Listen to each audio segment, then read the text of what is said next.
Welcome back to another riveting episode of the Weaponized Body Podcast. I'm Dr. Ryan Hewitt, and we are in a series right now that I like to call the sexual health buckets. And last week we talked about the brain because everything starts there when it comes to motivation, sex drive, and desire.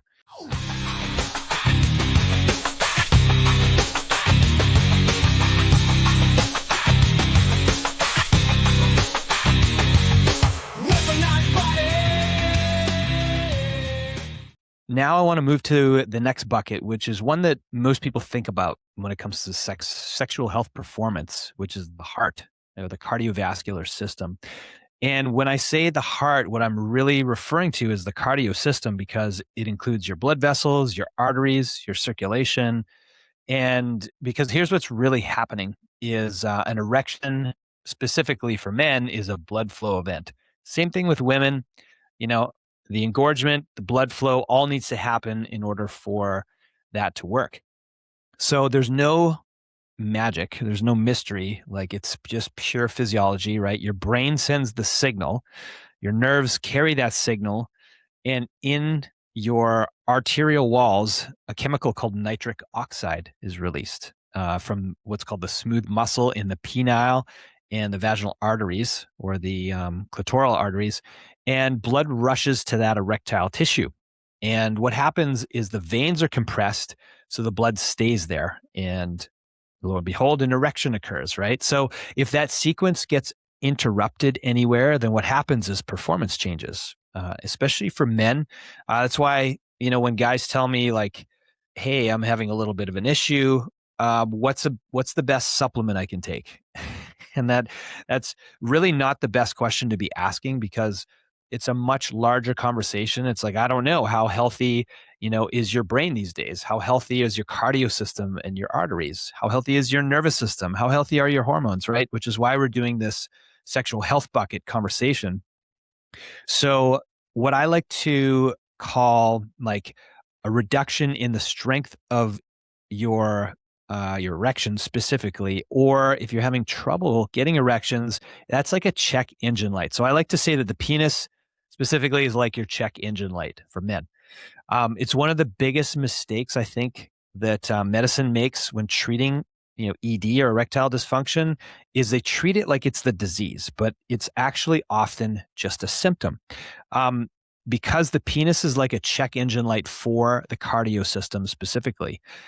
If you think about like your artery size in your body, the penile arteries are much smaller, let's say, than the carotid arteries that feed your brain.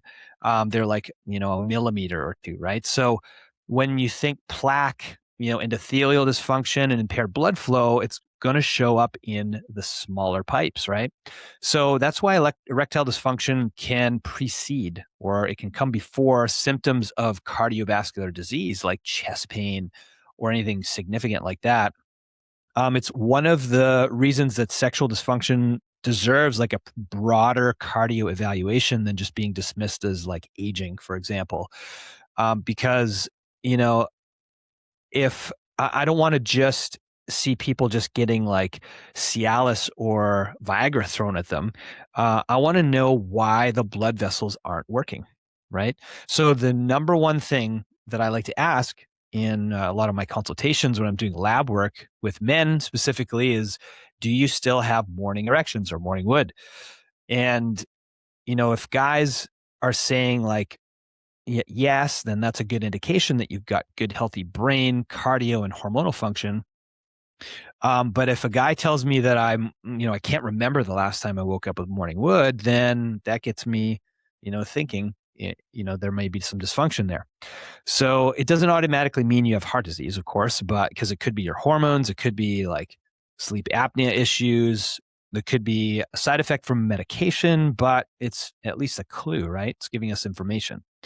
And here's something that most people never hear is that the lining of your blood vessels, which is called the endothelium, is incredibly active. So it actually produces that chemical called nitric oxide, which regulates blood vessel dilation and it controls inflammation. It prevents clotting. So healthy endothelium it actually assists healthy blood flow. Damaged endothelium, you can end up with things like poor erections, poor exercise capacity, which increases your cardio risk. And the things that damage it are, I think, pretty obvious to most people. Smoking, high blood pressure, chronically elevated blood sugar, which ends up in insulin resistance, which ends up in things like obesity. Generally speaking, the person has lack of exercise, poor sleep, and there goes the pattern.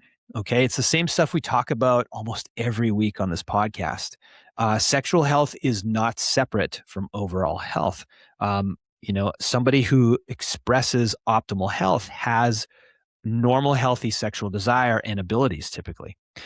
Now, when it comes to the labs that I care about, when we're assessing the sexual health specifically, one of the things that I look at is cholesterol, believe it or not, but not in the way that I think most people are having their cholesterol evaluated with their typical like primary care visit every year.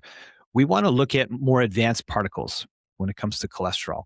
One of them that I like to evaluate is called ApoB cholesterol. If you're not having this measured, it's a good idea to have it checked because if I had to choose between like a total cholesterol number or just an ApoB number, I would pick ApoB every single time because it tells us how many potentially atherogenic lipoprotein particles are in circulation in your bloodstream. In other words, smaller, denser particles that are more susceptible or more prone to cause endothelial disruption or damage. More particles equals more opportunities for those particles to enter the arterial wall. It doesn't mean necessarily that that is happening, but it's a much more meaningful conversation, for example, than like, hey, your total cholesterol is okay.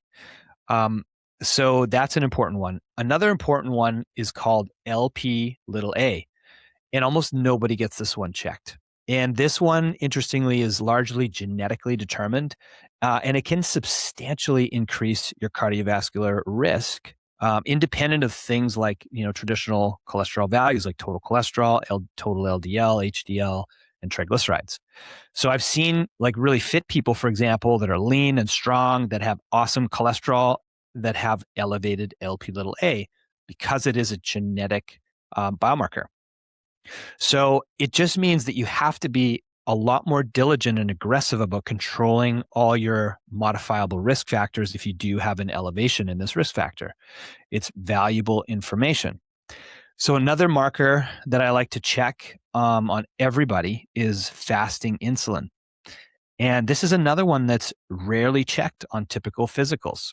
A lot of times I'll see an A1C or just simply a fasting blood sugar, but rarely a fasting insulin.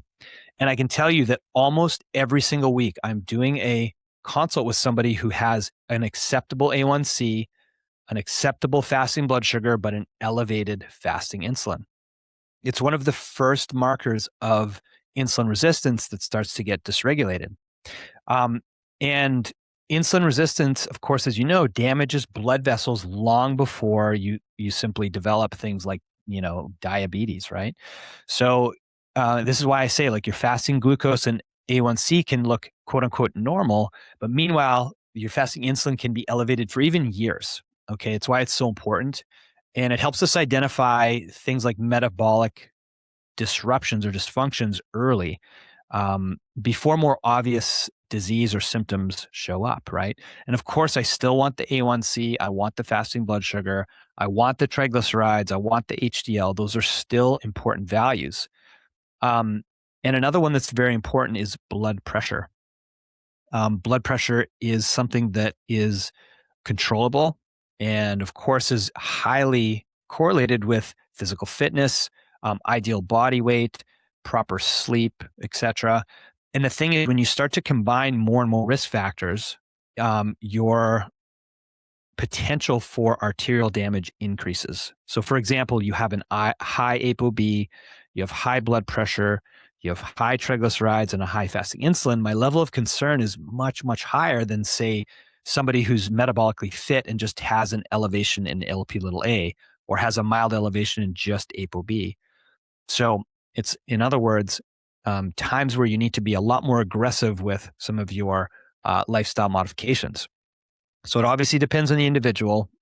We also want to look at things like when we're talking about erectile dysfunction specifically, kidney functions, inflammatory markers like high sensitive C-reactive protein, and things like lifestyle factors that influence vascular health, right? Because we want to understand why and not just treat the symptom.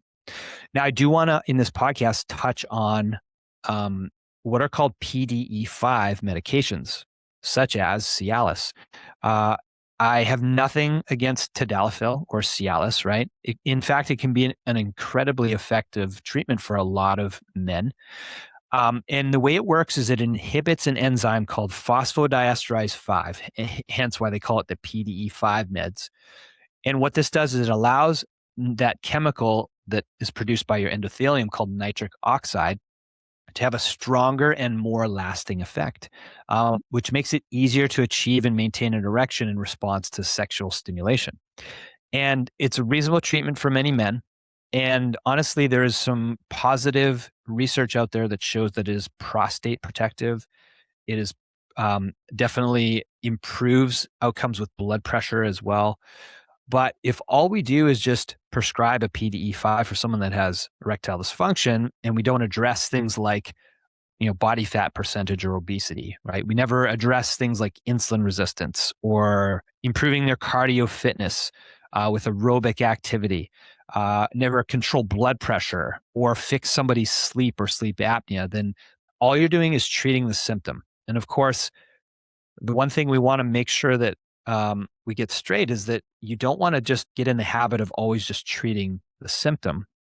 It's like having a check engine light coming on, and instead of fixing it, fixing the reason the check engine light came on, you just kind of put a piece of tape over the check engine light and saying, "Oh yeah, we're all set. That's we took care of that thing." So, and that's what we do far too often by just slapping a medication or even a hormone or a peptide or a supplement, instead of actually getting to the root cause. So the good news is this cardiovascular bucket is very, very treatable with lifestyle.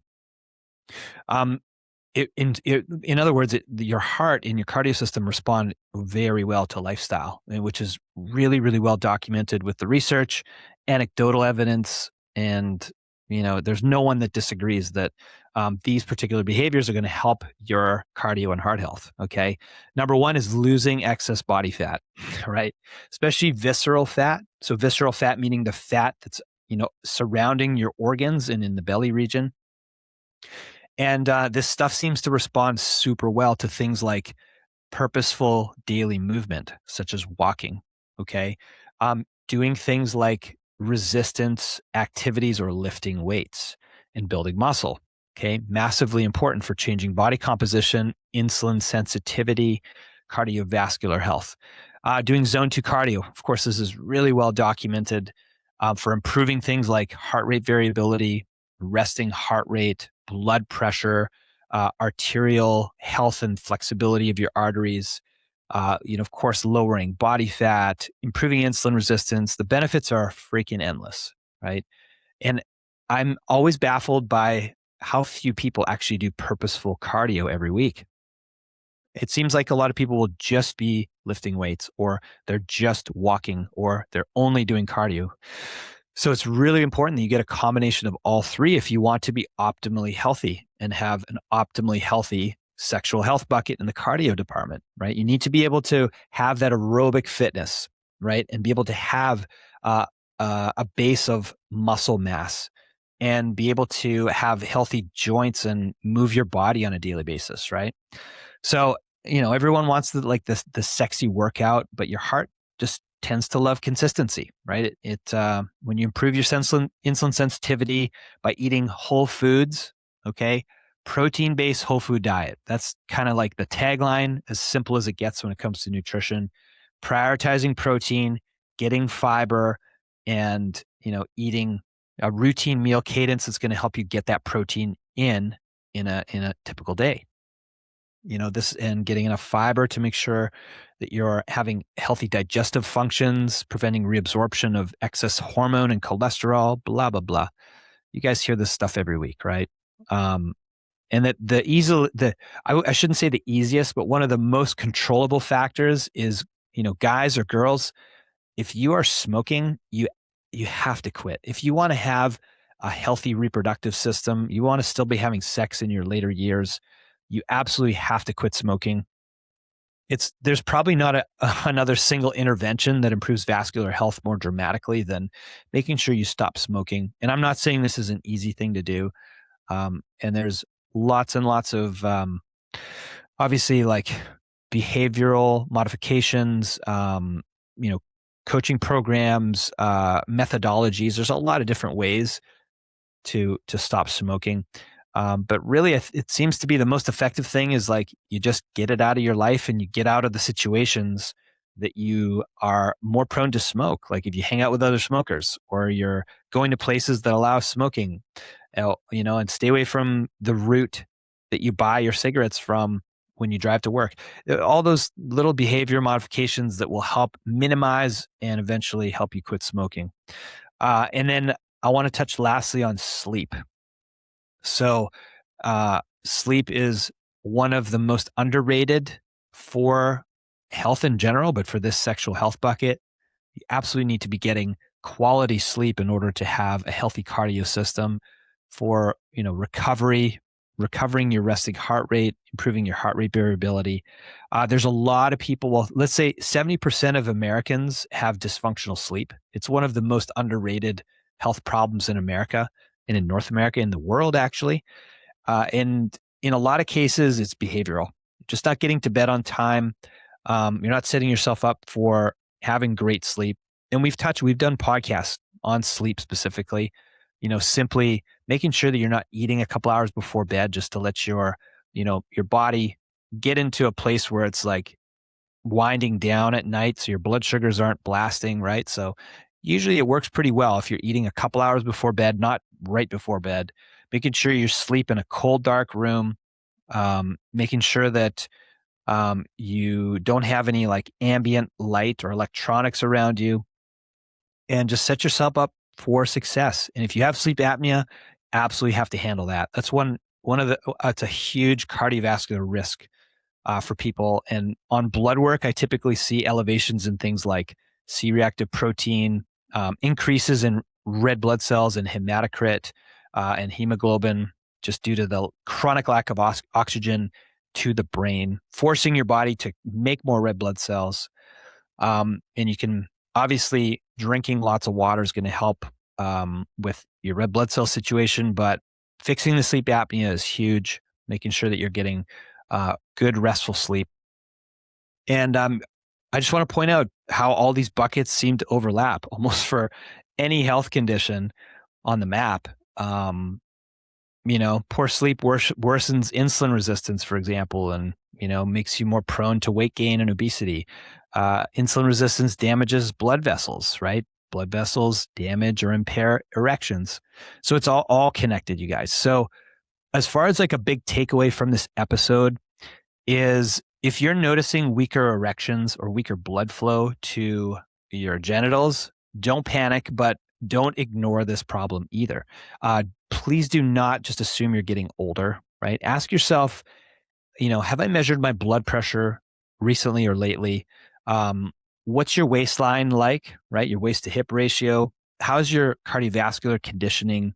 Are you getting good quality sleep? Have you actually looked under the hood and got some comprehensive lab work done? Because you may not even be giving your body an opportunity to, you may not be giving yourself an opportunity to catch something early that could be causing long-term issues, right? So it's, instead of saying my sex life is falling apart, just ask like, hey, what system in my body is asking for help? And in most cases, people already know the answer. It's the first thing that popped into your head, and the chances are you just may not have been listening. So consider this the kick in the butt. If you've been having any, if you relate or have been having any of those symptoms, or you need to step it up in any of those categories. So that brings this episode to a close when it comes to the cardiovascular system in this discussion, in this sexual health bucket, which is the cardio system. Next week we're going to talk about hormones. We'll talk about why testosterone matters, right? But it's how it's only one piece of the puzzle, And along with some of the other constellation of biomarkers or hormones that you may not be checking, like sex hormone binding globulin, estradiol, prolactin, checking your thyroid function, DHT, IGF-1, and why men with the same exact or women with the same exact testosterone could have a completely different sex drive and sexual performance than the other. So tune into that episode. That's the next one we're going to launch. Hope you guys enjoyed today's episode.